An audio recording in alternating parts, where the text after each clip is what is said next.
Students welcome to Excel tuition. बच्चों, Excel tuition Goa board इस channel में आप सभी का स्वागत है। कक्षा 9वीं का हिंदी का दूसरा पाठ 3 का और तूफान, इस पाठ का इस वीडियो में हम विवरण यानी एक्सप्लेनेशन देखेंगे। शुरुआत में देखते हैं इस पाठ के लेखक श्री सुदर्शन जी का परिचय। पंडित सुदर्शन का वास्तविक नाम बद्रीनाथ है। आप हिंदी के उर्दू के मशहूर कहानी लेखक हैं। आपकी हिंदी कहानियाँ सुप्रभात, नगीने, झरोखे आदि अनेक संकलनों में उपलब्ध है। आपने कहानियों के अतिरिक्त भागवंती आदि उपन्यास और अंजना, सिकंदर आदि नाटक भी लिखे हैं। ऑनरेरी मैजिस्ट्रेट आपका प्रहसन है। आपने कुछ कविताएं भी लिखी है जो झंकार में संग्रहित है। आपने अनेक फिल्मी कथाएं और फिल्मों के वार्तालाप लिखे हैं। पाठ प्रवेश। कोई मनुष्य अहंकार से अपनी बात पर हठपूर्वक अड़ा रहता है। वो किसी से संकट काल में भी समझौता नहीं करना चाहता। फलस्वरूप उसे नष्ट हो जाना पड़ता है। विशिष्ट परिस्थिति में भी झुकता नहीं, सो टूट जाता है। लेकिन ऐसी ही हालत में अपनी कमजोरी को जानते हुए जो मनुष्य परिस्थिति से समझौता करता है और साथ ही अपने स्वत्व की भी रक्षा करता है, वह बच जाता है। बाढ़ में वृक्ष तो उखड़ जाते हैं पर घास बनी रहती है। तिनका और तूफान इसका नमूना है। इस कहानी में पेड़ अहंकारी मनुष्य का, तिनका कमजोर परंतु व्यवहार कुशल व्यक्ति का और तूफान उद्दाम बलशाली व्यक्ति का प्रतीक है। बच्चों, अगर आपको Excel tuition Goa board channel और इसका कंटेंट अच्छा लगा हो तो अपने मित्रों को ज़रूर शेयर कीजिए और ऐसे ही नए नए वीडियो के लिए सब्सक्राइब कीजिए एक्सेल ट्यूशन गोवा बोर्ड। और बच्चों, आपको अनुरोध है कि वीडियो पूरा देखिए, स्किप मत कीजिए। तिनका और तूफान। अब शुरू करते हैं तिनका और तूफान इस पाठ का एक्सप्लेनेशन और लेसन रीडिंग। तिनके ने पेड़ से कहा, मैंने दूर से तूफान की आवाज़ सुनी है और दूर से उसे इस तरफ आते देखा है और मैं जानता हूँ मैं उसमें गुम होकर रह जाऊँगा। तू बड़ा है और मैं तेरे सामने बहुत छोटा हूँ और बड़ों का धर्म है कि छोटों की रक्षा करे। क्या तू मुझे आश्रय देगा? यहाँ पे तिनका तूफान की आहट सुनकर बहुत बड़े पेड़ से पूछता है कि क्या वो अपनी शरण में उसे लेगा, क्या वो उसकी रक्षा करेगा, क्योंकि बड़ों का धर्म है कि छोटों की रक्षा करे। आश्रय मतलब सहायता, शरण आना। पेड़ ने खुशामद के ये मीठे शब्द सुने और झूम कर जवाब दिया, मैंने तुझे आश्रय दिया, मेरे तन के साथ लिपट जा और निश्चिंत रह। तूफान तुझे जरा भी नुकसान न पहुंचा सकेगा। पेड़ ने भी उसे आश्वस्त किया कि तू उसके तन से मतलब पेड़ से लिपट जा, तूफान तुम्हारा कुछ नहीं बिगाड़ सकेगा। तिनका पेड़ के साथ लिपट गया और सोचने लगा, अब मैं इतने बड़े और इतने मजबूत पेड़ के साथ में हूँ, अब मुझे तूफान का क्या भय है।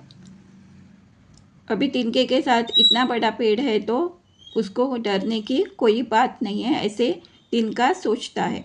और तूफान ने आकर उस बड़े पेड़ को देखा और कहा, जा, मेरे सामने से हट जा, या मेरे साथ चल, या मरने को तैयार हो जा। तेरे लिए चौथा कोई रास्ता नहीं है। इतने में तूफान आता है और बड़े पेड़ को देखकर कहता है कि उसके सामने से हट जा, या तो उसके साथ चल, या मरने को तैयार हो जा। अब उसके पास चौथा कोई रास्ता नहीं है। पेड़ ने तूफान की धमकी को घृणा से सुना और क्रोध से कांपकर जवाब दिया। पेड़ क्रोधित हो गया और बोलने लगा, तू देख और जान कि मैं इस जगह बहुत बरसों से खड़ा हूँ। मेरी जड़ें धरती के दिल में बहुत गहरी खुदी हुई है और मेरा फैलाव देखकर दुनिया घमंड की गर्दन झुका देती है, और तुझ में फिर भी इतनी हिम्मत है कि मुझे धमकियाँ दे और मुझे जीतने के सपने देखे। पेड़ अहंकार से और क्रोध से बोलने लगा कि वो इस जगह पर बहुत बरसों से है, उसकी जड़ें धरती के अंदर बहुत गहरी खुदी हुई है और उसका फैलाव मतलब उसकी डालियों का फैलाव, जो पेड़ का फैलाव है, वो देखकर दुनिया अपनी घमंड की गर्दन झुका देती है। और तू इतनी हिम्मत करके पेड़ को धमकियाँ दे रहे हो और उससे जीतने के सपने देखते हो, ऐसे पेड़ ने तूफान से पूछा। अगर तू चुपचाप अपने रास्ते पर चला जाता तो मैं तुझे रोकने की ज़रूरत न समझता और तुझे अपने इलाके से निकल जाने की आज्ञा दे देता, मगर अब तूने मेरे अभिमान को ललकारा है। अब मेरा अभिमान तुझे रोकेगा और तू यहीं से वापस जाकर दूसरे तूफानों से कहेगा कि अपने लिए दूसरे रास्ते की खोज करो। यह रास्ता तूफानों के लिए बंद है।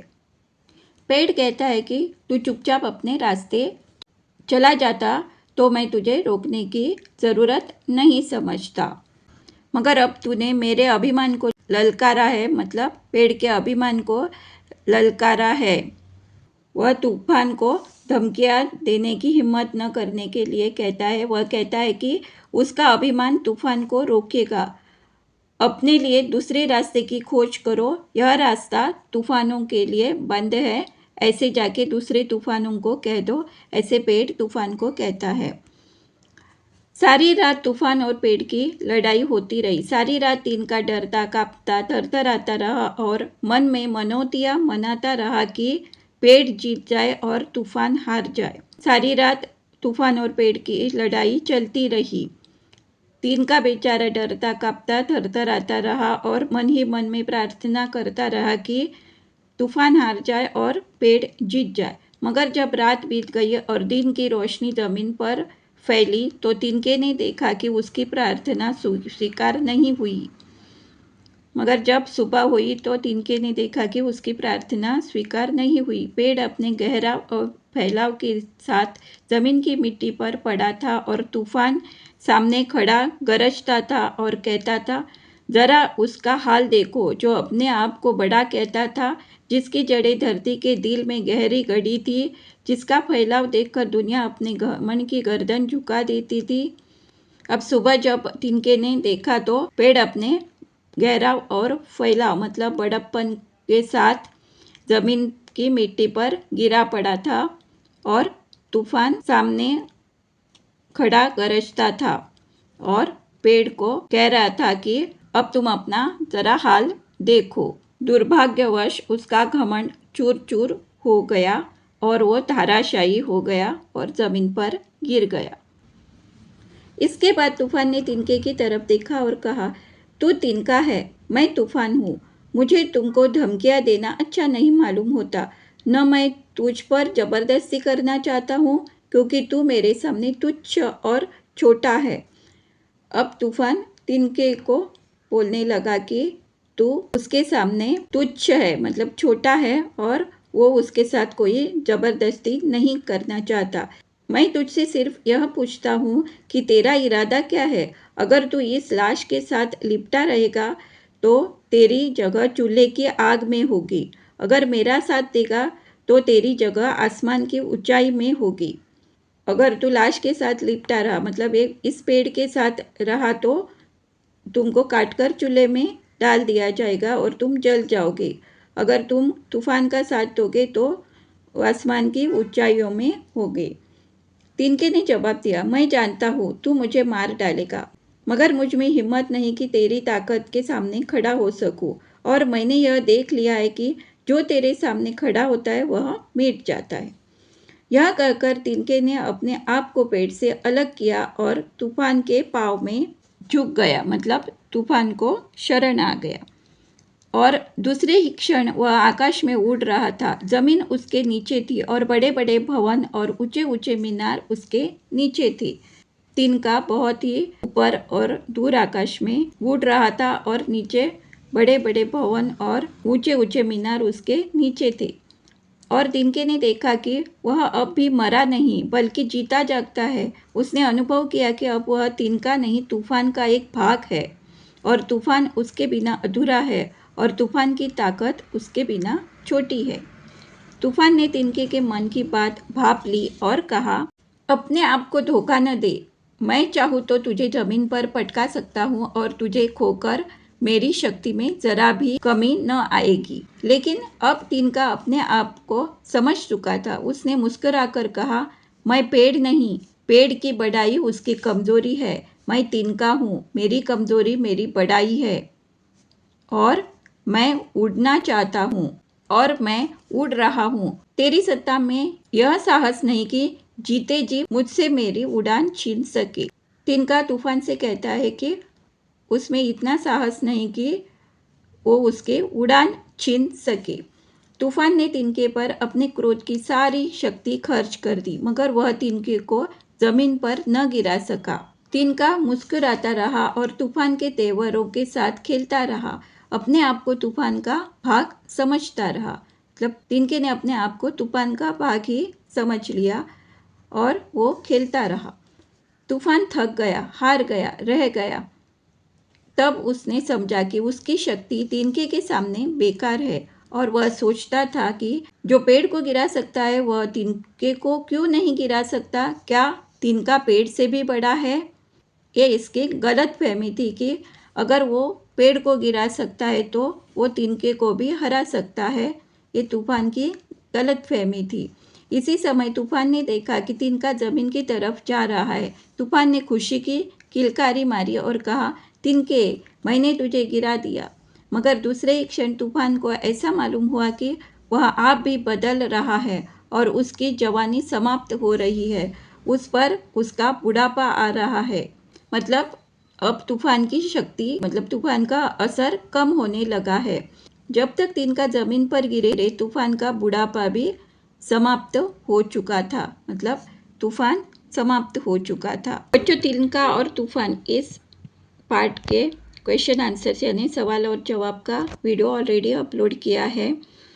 और ऐसे ही नए नए वीडियो के लिए like, share and subscribe Excel tuition Goa board. अब देखते हैं शब्दार्थ। आश्रय, सहारा, शरण, खुशामद, चापलूसी, आवभगत, घृणा यानी नफरत, फैलाव यानी विस्तार, लंबाई, चौड़ाई, हिम्मत यानी साहस, धमकी, अहित की चेतावनी या घुड़की, इलाका, रियासत या क्षेत्र, किलकारी, हर्षध्वनि, मुहावरे। अब देखते हैं मुहावरे। मुहावरों को अच्छी तरह से सीखना ज़रूरी है क्योंकि ये हर क्वेश्चन पेपर में इसका एक सवाल रहता है। और बच्चों याद रखें, मुहावरे का वाक्य में प्रयोग करना है, उसके अर्थ का नहीं। लेकिन आपको वाक्य बनाने के लिए अर्थ का भी मालूम होना ज़रूरी है। गुम हो जाना, खो जाना या गायब हो जाना। क्रोध से कांपना, बहुत गुस्सा आना। गर्दन झुका देना, घमंड टूट जाना। ललकारना, चुनौती देना या आवाहन करना। मनौती मनाना, कार्य सिद्धि हेतु पूजा का संकल्प करना या विनती करना। पाँव में झुक जाना यानी समर्पण कर देना, सरेंडर। भाप लेना, अनुमान लगा लेना और तेवरों से खेलना, गुस्से का उपहास करना।